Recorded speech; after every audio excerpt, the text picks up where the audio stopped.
Hey everyone, so I wanted to kind of do a video about gathering our supplies for the sampler quilts. So if you've been watching some of the series and this is your first time watching this video, this is a good one for you to watch because we're going to talk about what you need to get started on either quilt and finish sizes on either quilt. So let's kind of start diving into this.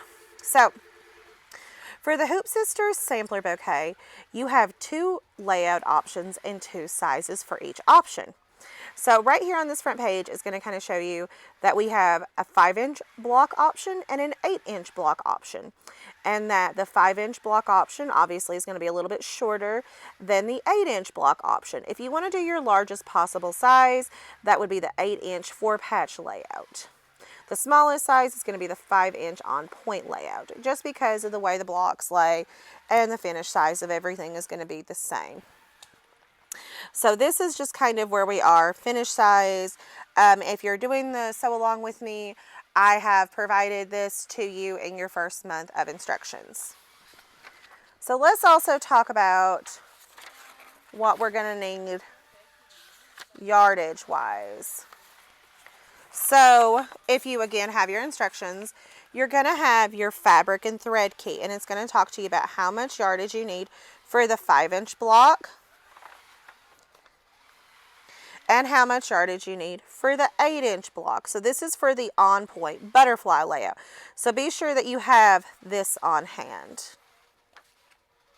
Then we're going to look at the 4-patch layout, because the fabric requirements for it are different. But they are listed very nice. So it's your fabric and thread key. So it's going to tell you how much you need of like how many different fabrics. If you're doing the in the hoop backing, if you're going to do backing in one piece, sashing only if the back is, if you've done the quilt as you go with the back on, the fabric binding, your optional wool, battleizer if you're doing that method, and your threads for the 5-inch. And then of course it changes a bit, yardage recommendations for the 8-inch. So you definitely want to, before you get started, look through this. So this is called before you get started, make decisions to make. So we need to look at our layouts, and then we have our layouts here, which again are the sampler bouquet for the on point, and then you have this one for the 4-patch. So this one is going to be under your fabric and thread keys that should be loaded onto your flash drives. So all 3 of these are something that you definitely need to look at before you get going. So before you get started, and then your thread and fabric keys. Okay. So look at those before we get moving and before you make any decisions. So let's kind of look here at what we need to get started. So depending on your layout, the fabrics that you're going to need are going to be the same. You're going to need 5 fabrics. You're going to need a background, and then 4 other fabrics is what they recommend. So I just kind of have some bolts of fabric, and as I've been doing mine, I've been doing different colors. I've been doing a lot of our batik scraps from a BOM that we're using, so that's worked out really great for us. So if you've got a bunch of fabric on hand that you'd like to finish up, it's to be a great way to bust a stash. The only thing I would really recommend keeping consistent would be your background. So of course we've got our fabric there in the back. And then, of course, you need a hoop large enough to fit what hoop size you're doing. So that's my 10 5/8 by 10 5/8 because I am doing the 8-inch block. And when I'm sewing on the CM17, I'm doing their 11 by 11 hoop. So if you are doing like the 5 by 5, if you have a 5 by 7 hoop, that will work great. Some machines have like a 5.5 by 5.5, whatever you're into. But just make sure you've got the hoop to the size of the design that you want to do. The next big thing that you're going to want to have is batting. So there's a couple of different ways you can do this. So you can do it with the way that Hoop Sisters is recommending, and you can do battleizer. I am not doing battleizer. I am cutting my own batting squares. This craft batting has been working great for that because it's only 60 by 60, and it's small enough to cut on my cutting mat. And in correlation with that, I am using No Show Mesh stabilizer. So I'm using the Floriani Power Mesh brand. I'm using the non-fusible. So just, keep in mind you don't need it to be fusible, but you do need it if you are not using the battleizer, and you will need either a cotton batting or a cotton poly batting, something low loft. You can also use optional wool as you see fit if you would like to do that. I am not doing that. I am actually going to be adding another piece of batting at the back side of it. So when it's all said and done, whatever my finish size is, so like on this 8-point design, 8-inch design for the on-point layout is going to be this finish size, and I'm just going to cut a piece of batting a little bit bigger than that before I put my back on, because that's going to make my life a whole lot easier.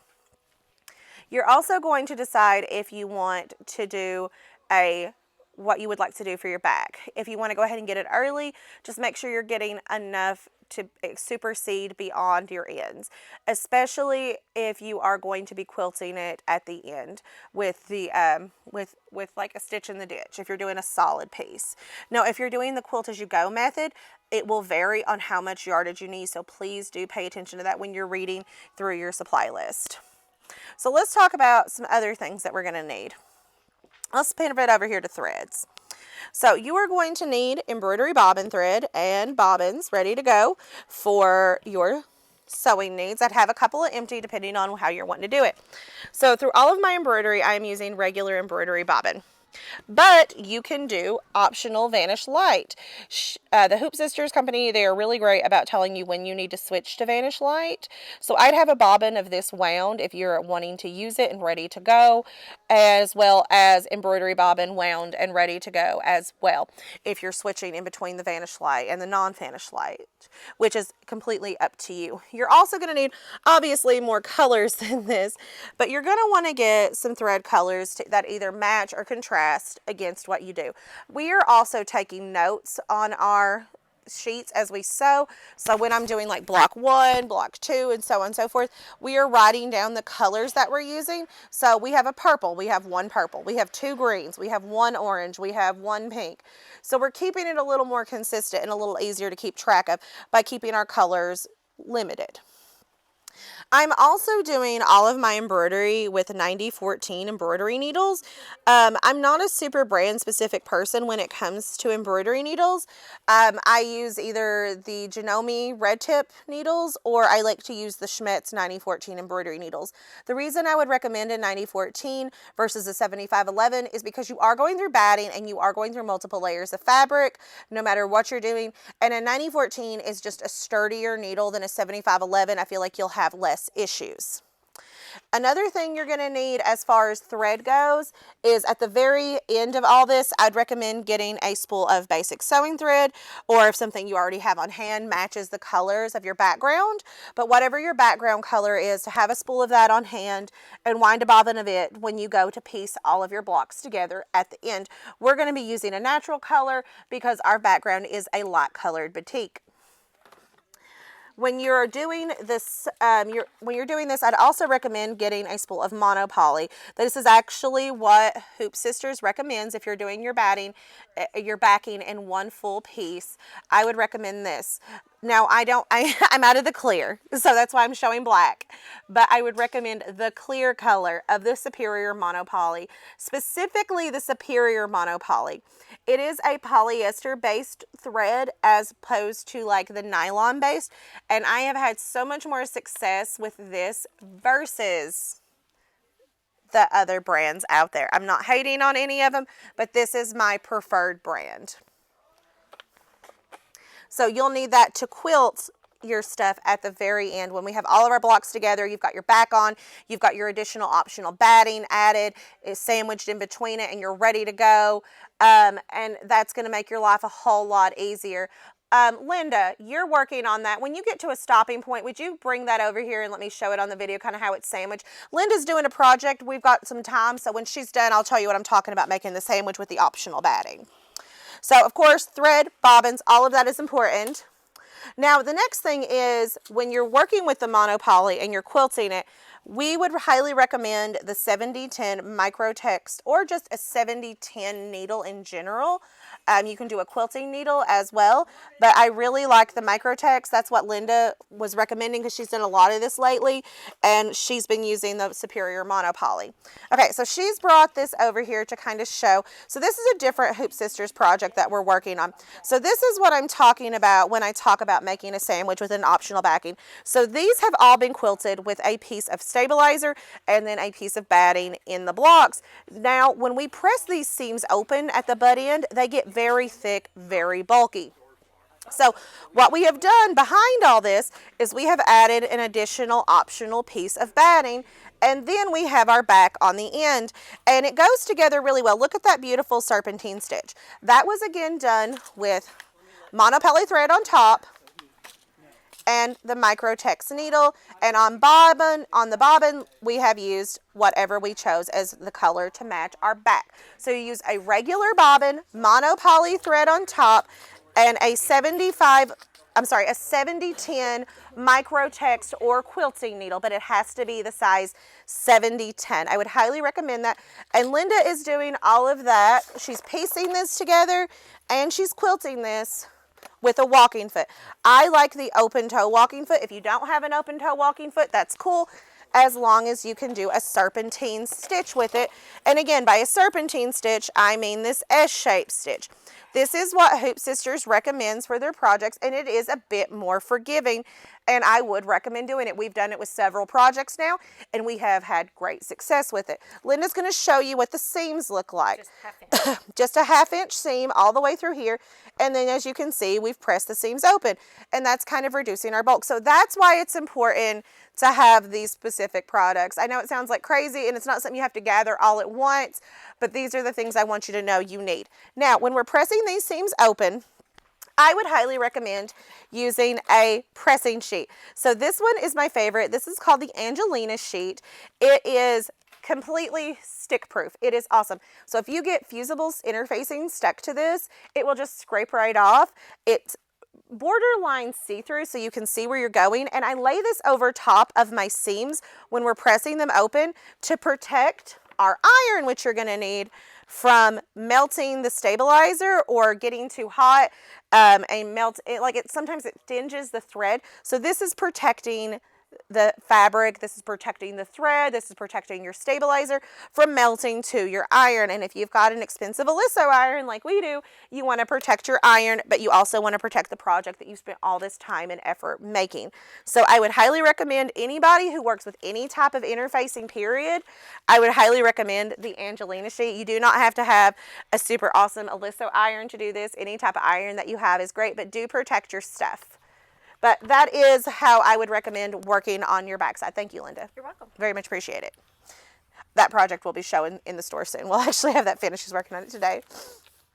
Now, if you do not have a walking foot, when you go to piece it together, you can use your open toe foot. We actually base it off the seam, the previous seam, and I'll show that in a later video. So to put it together, you can use a standard, just straight stitch foot. For brother, it's a J. For Janome, it's an A. Just something you can do a straight stitch with to piece it together. But the walking foot is going to make your life a whole lot easier. And again, I am a big fan of the open toe walking foot.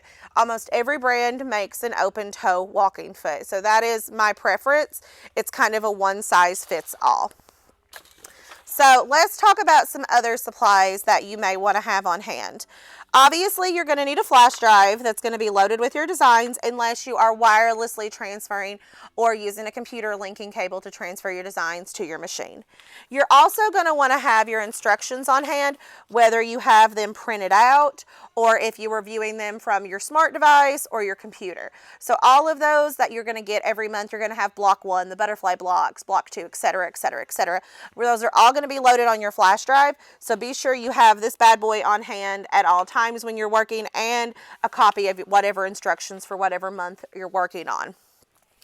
Another thing you're going to need is a cutting mat, of course, a nice ruler. I like the Quilter Select rulers. They're my personal favorite. I like them in creative grids. That's just a me thing. And of course, you're going to need a rotary cutter. I usually work with a 28, but when I'm working with thicker products, like a lot of batting and cutting through a lot of layers, a 45 is a little bit easier. This is my preferred 45. I'm a big Olfa fan. If that's how you say it, maybe I do, maybe I don't say it right. But this is my perfect, this is like my perfect rotary cutters. They're my absolute favorite. And the one thing I like about the Splash ones that they make is they make these in a bunch of cute colors. This one's aqua, but then they also have like some in green, so they're fun. Some other things you're going to want to have on hand is a nice little pair of embroidery trimming scissors. You're going to do a lot of trimming in the hoop. You're going to trim all kinds of fabric. You're going to trim all kinds of thread. So have a nice little pair of embroidery scissors on hand to trim as you go. Another thing that is not an absolute necessity, but a very, very high recommendation, and you'll hear me talk about it in all of my videos about how I recommend using embroidery tape. So this is my preferred, but Kimberbell and OESD also make a very nice paper embroidery tape. I'm sure there are several other companies, I'm just not coming to mind. But I have used the OESD, I've used the Kimberbell, I've used the Embroidery Perfection Tape by R&K Distributing. I've used all of them, and they all work very well. But this is my personal favorite just because I feel like you get a lot of bang for your buck. It's 3/4 of an inch wide. Where it's pink, I can definitely see it. It's acetone free, which means it is not going to leave residue on your fabric, and there's 20 yards for about $6. This will last you forever. I've used this for years. It's a really nice product, and I would really recommend having it on hand, especially when you go to do the final tack down stitch that holds all the fabric and the block down, because I had some issues with my foot getting caught. So just keep that in mind. Another thing that I would really recommend having on hand is some nice long pins. These are magic pins. These are heat resistant. These are my current jam, but I'm also a big fan of flower head pins. Magic pins do make a nice flat top pin now, but I'd recommend having some good pins on hand at your preferred length. This is mine. I like the extra long. That's just me. You might like they're fine. You might like shorters, but just get you a lot of pins on hand for when you're piecing it together, because you are going to definitely need to pin very, very accurately when we go to sew these together, especially if you're doing the on-point layout, because we're going to be matching seams. We'll talk about that when we do our assembly videos, but you're definitely going to want to have a good set of pins on hand. A couple of other things that are not a necessity, but a recommendation, are fabric clips and fabric stickers. So I have these nice Riley Blake jars that have 100 fabric clips in it. They're all blue. They're a really good bang for your buck. And they also come in this super cute little tin that you can use over and over and over. So it's about $18 for 100 clips. So that's a really good dollar value. But if you are very much a Wonder Clip girly, you can probably get away with this project with just like 10 of these. And I am obsessed with these fabric stickers. If you came in the store during our shop hop, we showed you these. They are thebomb.com. So there are like A through M, and then there's also 1 through 13, and then there's inch sizes and like a bunch of blank ones, and there's different colors to show. They are awesome. You can put them on your fabric clips. So like I label them like 1 through 5 on our clips, and then as I'm going, I'm able to keep my fabric sorted, and it's really nice. So I can have fabric 1, fabric 2, fabric 3, and I'll be showing those in the videos as well as I'm working with them. I didn't decide it was a good idea until about block 3, but you'll see those in the videos coming up as well. A couple of other things that I find help a lot of people that don't have a lot of physical dexterity in their hands is that we are doing a lot of flipping and folding because it's a flip and fold design, which is a really common way to do quilt blocks in the hoop. So I have used both of these products for a lot of years, and they both work really, really well. So inside of the fabric folding pen, there is a little bit of fabric relaxant that comes out on this tip, and you can take that and put that on the stitch line. See how it kind of like went a little clear right there? And it kind of wets and relaxes the fabric to make it easy to flip over. And then you can take the roll and press, and it just, instead of a wood iron, this actually rolls, so you can push that seam open. It's also great for things that can't be ironed. But these two, if you have a lot of hard time like finger pressing stuff over, you have like issues feeling your fingertips, or you have some issues with strength in your hands, these are a really great little pair of tools. I use them in unison most of the time, and they're just really nice. I really like working with this with like embroidery leather that can't be ironed to press seams. It works awesome. Another thing that is totally just a recommendation and I really like as a tool, there are a couple of steps where you have to flip and iron the fabric. I think we did that in block 4. It was either block 3 or block 4, where we actually had to take the fabric and iron it 1/4 of an inch under, before we sewed it and line it up just so. With a hot ruler, which I demonstrated in the video, you can actually take the fabric, find your parameter, like say that's a 1/4 of an inch or a 1/2 inch, you can just flip it up to that and then iron directly on the ruler because it's like this really nice heavy felt. So they make these in different sizes, but this is my preferred. I like the 2.5 by 10 inch because most of the time what I'm working with isn't a super duper big piece, and I've never had to flip down more than 1.5 inches, and I can do double folds with it, and it's just a really cool tool for in the hoop beforehand, just to iron it and just to do turn downs. This was introduced to me by a quote coworker, and I just fell in love with it. So it's just a really cool product to have. So we've kind of talked about what you absolutely have to have, what you need to have, and it does look like a big pile of tools, but I'm sure you have a good portion of this already at home. You've probably got your pins, you've probably got embroidery tape and needles and so on and so forth. But these are just things that I would recommend having on hand. These are all tools that I use in my everyday sewing life. These are all tools that I use in embroidery all the time. So I would highly recommend all of these. I have used, like I said, I've used all of them. I can recommend them freely and openly because I know the product, and I would be happy to demonstrate any of them to you guys here in store. So please, please, please, if you have, I hope that you've seen this video before you've started. I would highly recommend watching this before you get going, just so you'll know what fabric supplies that you will need. All right, guys, I look forward to seeing you in all of our upcoming sewing videos. Until then, happy sewing and bye-bye.